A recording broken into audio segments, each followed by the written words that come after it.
Welcome to NVC Life. I'm Rachelle Lamb, veteran NVC trainer and relationship coach, helping listeners navigate interpersonal conflict and ground more deeply into relational living.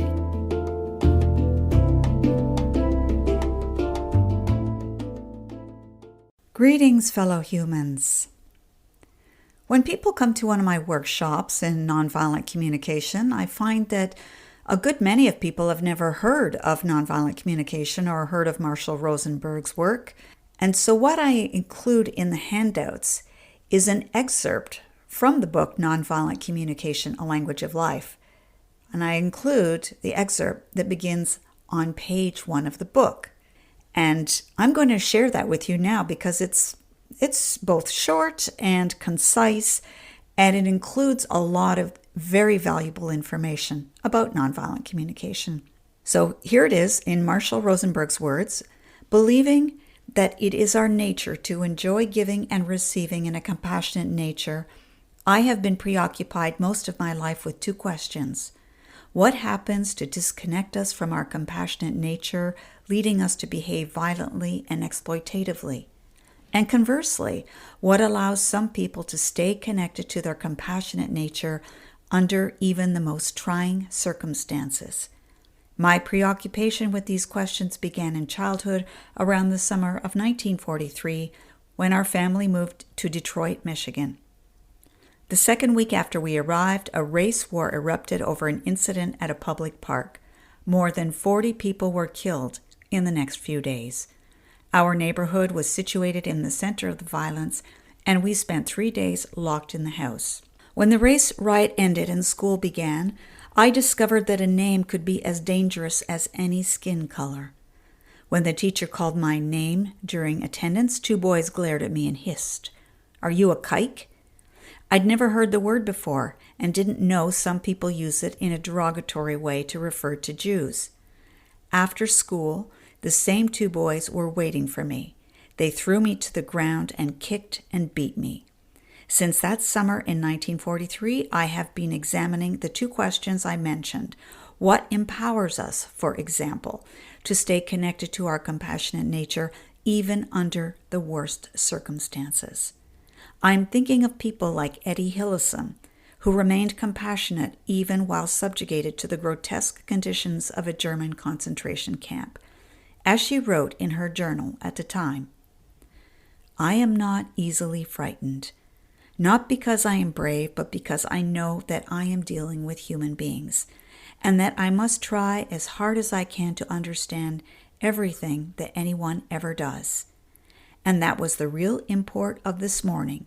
Not that a disgruntled young Gestapo officer yelled at me, but that I felt no indignation, rather a real compassion, and would have liked to ask, "Did you have a very unhappy childhood? Has your girlfriend let you down?" Yes, he looked harassed and driven, sullen and weak. I should have liked to start treating him there and then, for I know that pitiful young men like that are dangerous as soon as they are let loose on mankind. Etty Hillesum in Etty, a Diary, 1941-1943.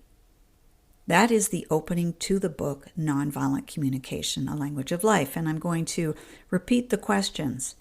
What happens to disconnect us from our compassionate nature, leading us to behave violently and exploitatively? The other question is, what allows some people to stay connected to their compassionate nature, even under the most trying circumstances? I find it very useful to read this to folks out loud in workshops because it points to, in my opinion, it points to the essence of nonviolent communication. And what Marshall Rosenberg highlights in what Etty Hillesum is saying is this: I know I am dealing with human beings and that I must try as hard as I can to understand everything that anyone ever does.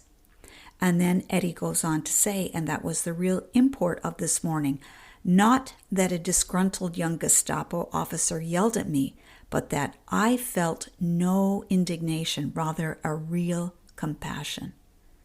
And so what is it that brings a person to view the world through that kind of lens, where the person doesn't feel indignation, but rather compassion. They recognize that where that person is coming from, they're coming from a place of suffering and pain, even while they are inflicting suffering and pain on others. That's so hard to be able to do. And it may well be that there's a part of us that fights back against that, because we might think, well, am I not letting that person get away with something if I don't react in a hostile way? If I don't meet that person's hostility with my own hostility, am I not enabling them in some way? So I think people can recognize the challenge that this often presents. Does it mean that when we are compassionate, we are enabling another person? I think in the situation here that we're seeing outlined by Etty Hillesum, that is not what's going on. Rather, it means that she has an acute awareness of her circumstances, and she believes the officer's circumstances. She recognizes that they are both human beings who are caught by a set of circumstances, and they're extremely dehumanizing. There's nothing right about it, and yet this is what is occurring. I really appreciate that she says that she felt no indignation. How often is it that someone says something that we don't like, whether it's someone who's close to us or someone on social media or a politician, someone at work, where we don't respond in that indignant way, but rather remain open, has some curiosity about where that's coming from, and not move into a place of rigidity within ourselves. Pretty hard thing to do, and yet so important to do. Another reason why I find it useful to share this piece is because I think it's not uncommon for people to come to any kind of workshop, whether it's a personal development or communication, conflict resolution, where they have an idea that if only I get this particular training, then I'll be able to address all of the problems I encounter very effectively. I'll be very satisfied with all of my interactions. I will not suffer in the way that I'm suffering now. And while it's very true to say that having some skills does help a person navigate really tricky, challenging terrains, it doesn't automatically guarantee the end of suffering, because suffering is simply part of life. But this is not to say that I would not encourage people to get conflict resolution training and communication training. I think it's enormously helpful.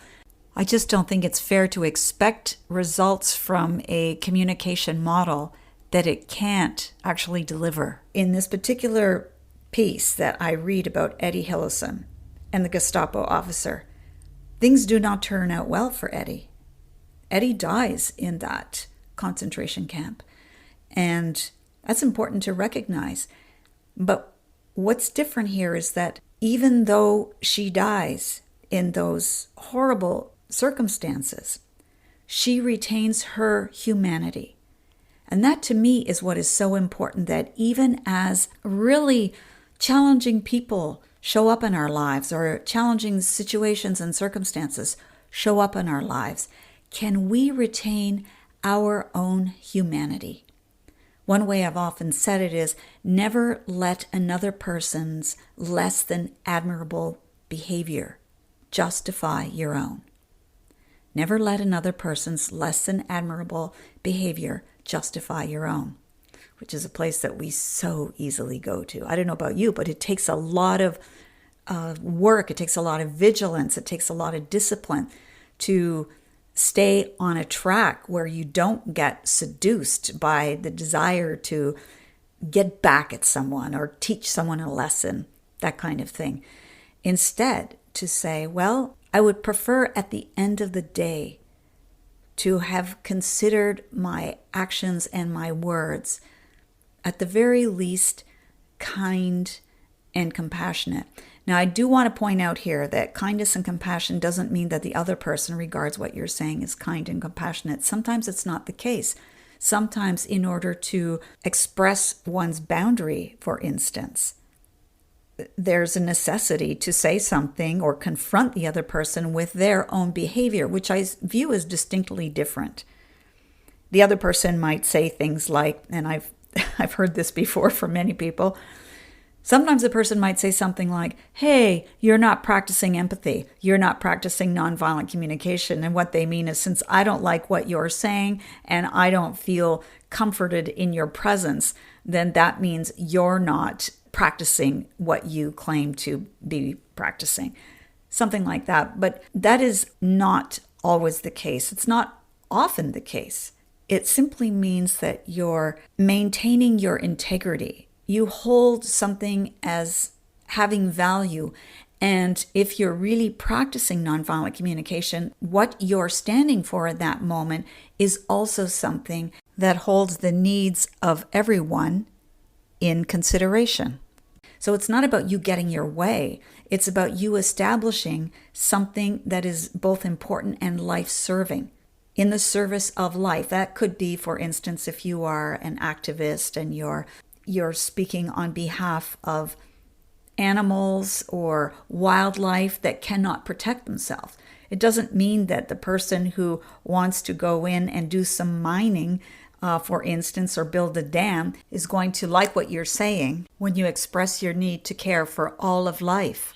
But to express oneself using nonviolent communication is to state that you're considering all life important and you have some concerns about what it will mean if certain plans are carried out without considering the bigger picture. So I hope that makes sense, because this can be applied to smaller interpersonal challenges that you might have with a partner or with a child, etc.